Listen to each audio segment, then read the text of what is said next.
40 minutes to the bounce. Not much of a crowd yet.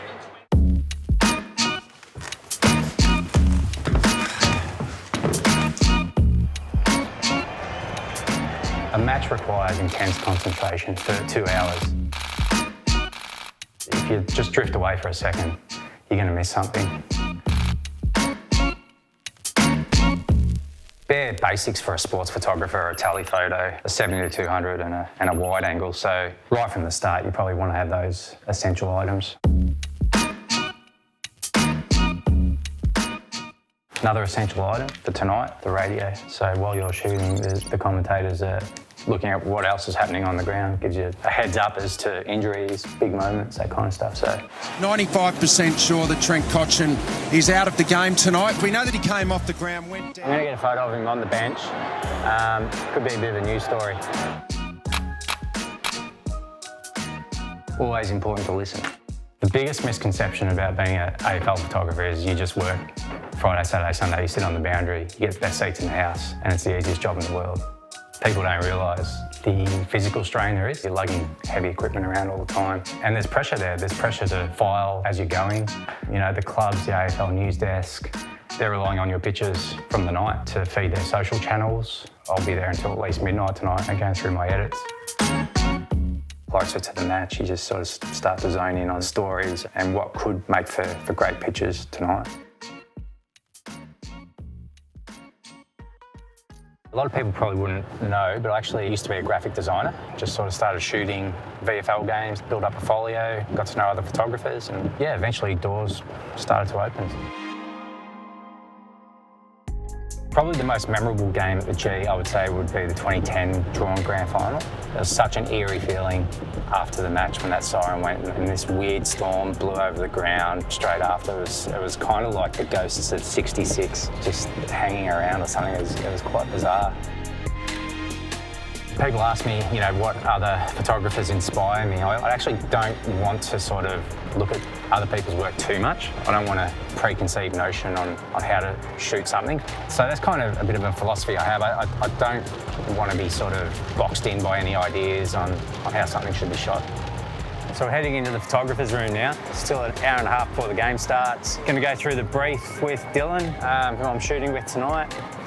Familiarise ourselves with any news stories or anything that might be happening. Prepare for the game.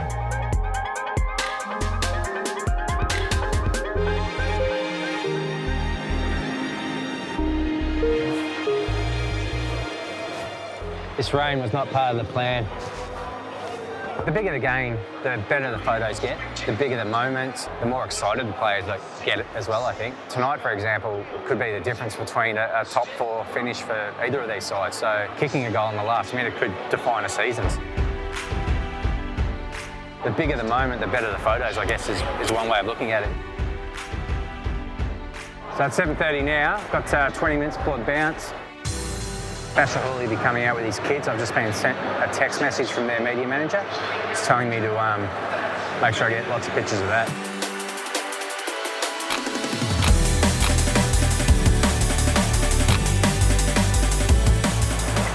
How'd you go with those mascots? 3 of them? Very good. Still a great feeling to lead a team out onto the MCG. And Basher Hooley with both Sarah and Mariam, his 2 daughters.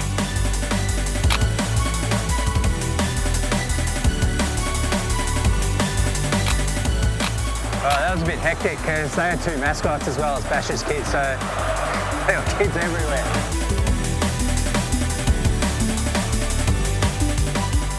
$7:40 now. Next thing's the coin toss.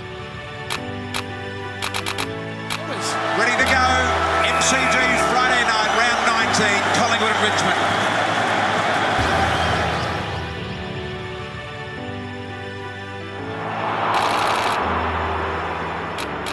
Need to caption every photo that we send, so Ben Crocker of the Magpies. I'll then take it into Photoshop, do a quick crop, just correct the levels a little bit. Got an action that sharpens it and sends it to my to send folder, just here, hit upload, and that's gone to the AFL photo site. I'm pretty much always horizontal when the play is over the other side of the ground or in the middle of the ground. As soon as it comes a little bit closer to me, say around 30 metres away, I flip to vertical then. It's all about just trying to fit as much as you can into the frame. Really strong photo of Tom Lynch celebrating here. I think tells the story of the first half. He's kicked 4 goals, got Matthew Scharenberg behind him cursing. So, three-quarter time now. Head out to the huddles, get some pictures of the coaches. So I found a nice little gap of shoot Hardwick in there. So the Tigers still wanting to drill this home. Cristiano Lynch.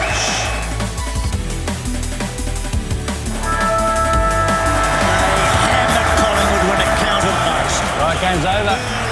Time to get out there, get some celebration. Put the wide angle on, flash, 70 to 200 and we're good to go. He's such an integral part in this team. 200 games, 5% of players that play 200.